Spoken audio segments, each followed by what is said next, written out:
So, my bad. I had a very, very, very, very, very, very, very, very, very important call to come through. So, I had to get off of here. Yes. So, all right.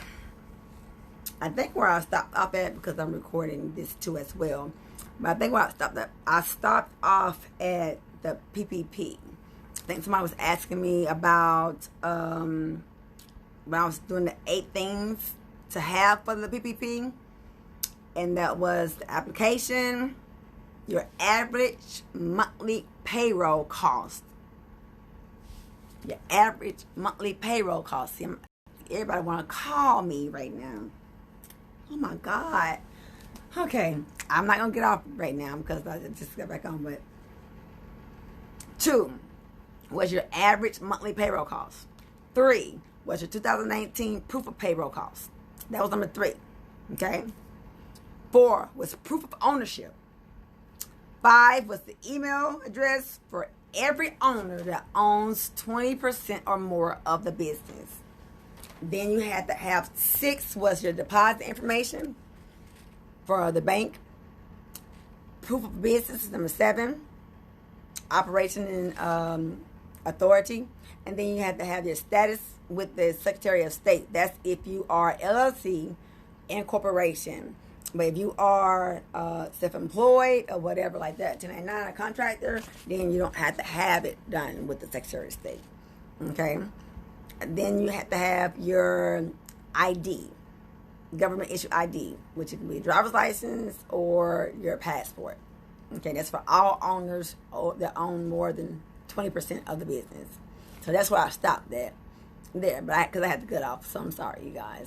Because I'm recording this too to go on my YouTube channel. So the first part will be on my YouTube channel, but this part will be too. So, but anyway, that's for the PPP, the 8 things that you have to have. Now, how does that work? Anybody, if you got $50,000 or less for your PPP, then you would do first time borrowers. I'm sorry, go back. $50,000 or less, you would do the 3508S. It's the name of the form that we're gonna do. But we're not doing it yet because they have not updated anything yet for us to do. And we want to make sure, my clients, we want to make sure that we have that done right. It's a 3508S. But we're not going to do it right now. That's for the forgiveness of the PPP if you've not done it yet already. Because, see, there's some other things, that credits that we're going to get, my clients, PPP. So if we do that first, then we won't be able to get the other credit. So we're going to wait on that, okay? So now, but if you're going to be the first time borrower, those are the things that you're going to need, those 8 things that I just named off. This is what you're going to need for that. So make sure that you have that. Now, for the cost, when you say the average cost, so say you did on your Schedule C on line 31, say it was $48,000 or say $35,000 or whatever, right? So you're going to do that. You're going to divide it by 12 for the 12 months of 2019. This is for the PPP, the new people, okay? If you did not get it, but you're trying to get it now, but it's not ready yet. So don't go trying to go get the thing yet, okay? Just wait a minute. Don't go being fast. Just hold off on going to go get that, trying to go get it, because you don't know how they're going to change things up. So you don't want to get caught up in a web. So just wait until everything is actually ready to go, because it's not ready. It's not updated yet. Things are up, but they're not updated for the real system yet. So don't go trying to, and people are saying that, oh, well, I can get you the grant and the loan right now. No, they cannot. The grant thing is not even up yet. It's not up yet on the EIDL. But I'm talking about the PPP right now. So it was 500 employees, but we don't qualify. This don't even have nothing to do with us. But anything 300 employees and less, then that's us right there. That's us, okay? So we're going to make sure it shows like the 25% gross revenue. So, like I said, if you on your Schedule C, if you had 48,000 on your Schedule C on line 31 for your gross rate, right? If that's how much you had made, then you go and you're going to divide that by 12. Whatever you get by 12, then you're going to times that with 2.5. That's regular. That's for regular. Now, if you own a restaurant or a hotel, it's 3.5. But regular people, that it depends on your NAICS code for your business. But that's why when I start businesses, I always start businesses as being any legal purposes. You don't want to put yourself in a box and just say, okay, well, this is what I do. So you can be personal service, business service. You can do whatever. When I start businesses for people, I don't just make the NAICS, I'm sorry, they code for what they do in business to be one specific thing. You don't want to put yourself in a box. You want to make sure that you are able to do other things as well. You may decide, well, I want to do communication. You may decide, well, I want to do photography. Or I want to go and do taxes. Or I want to go and do sell cars. Or you want to be able to move around on that same EIN number. So you don't want to be caught up on doing one thing. So that's a whole nother business 101 over there, consultation. That's a whole consultation over there on that side. But anyway, when I start businesses for people, so that's what you don't want to do. You don't want to get caught up in being just one thing. I've been having to do one thing on the business. But depending on what your business code is, then that's what they go by too.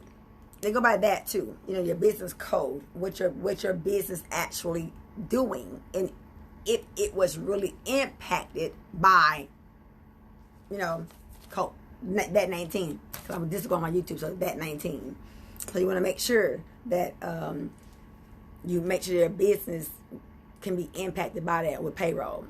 So you want to make sure that you pay your payroll. For those who are not my clients and got the PPP, make sure, I hope to God, that you made sure that 60% went towards payroll costs for what you got.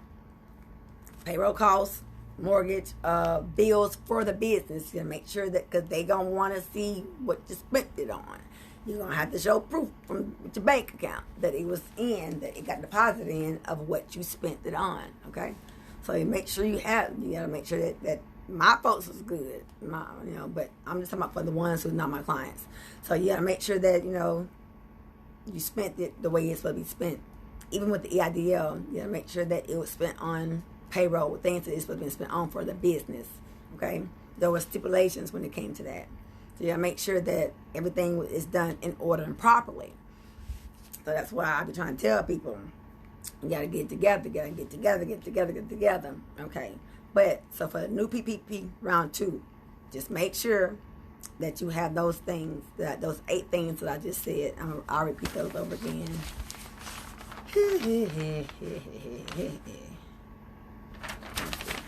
Okay, yeah.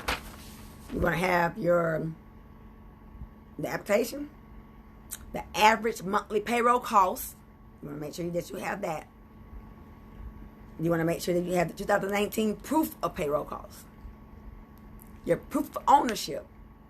Your email address for all owners that owns 20% or more of the company. Your deposit information that goes to your bank account. Proof of business, operations, and authority. Your Secretary of State if you're an LLC or corporation. You want to make sure that you are registered with the state, because they're going to look for that if you are sending you a corporation. Not gig workers, not self-employed, not 1099 workers, not sole proprietorship, not y'all. But for the ones who are corporations and LLCs, nonprofits, all kinds of stuff like that, need to have it registered with the state, whatever state that you guys are in. And then you want to make sure that you have government issue ID, whether it's driver's license or your passport. Those are the 8 things that you're going to need. You feel like a stepchild to be your client. I don't have a PPP yet. Yeah. Okay. But that's why it's coming up again. You can apply for it. So when when it do come up and come available, when it become active, Angela, you can apply for it. You can be my client. You can apply for it. So don't feel like a stepchild. Just come be my client.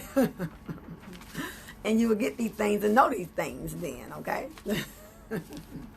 All right, but those are the things that I just want to say about that. The EIDL, don't mess with it yet because for the grant, it's not there. They have not made it active yet. They got 15 days from the 27th when they passed the bill. They got the SBA have 15 days in order for them to give out instructions. So the instructions, they can give it out I said 15 days is the 11th. So probably by the end of this week, maybe, or Monday, they should have everything out that needs to be out. So don't go on there now trying to be and apply for no EIDL. Because you can go apply, but it's not the new one. It's not the new one. So it's not for the grant one either, but the $10,000 grant. So, and also for the ones who we did in July, for the SBA, for the EIDL, you guys should be getting the $10,000 grant too. If you got $1,000 instead of the $10,000, then you get $9,000 because they're gonna have to make up for that $10,000. So whatever on the grant part, not the loan, on the grant part. So if you got anything from the grant, then if you got the whole $10,000, you can't get another $10,000 if you got it already. Now, if you did not get it all, if you got $8,000 of the $10,000, then you'll get the $2,000. So whatever you did not give, you like some people didn't get none, so you would get the whole $10,000. So that's how they're doing that. But you just gotta make sure your stuff is in order, okay? My folks know that stuff is in order, but you gotta make sure your stuff is in order. All right, so I'm gonna go. It's getting dark, and I want to get home, and I'm tired because I don't feel good.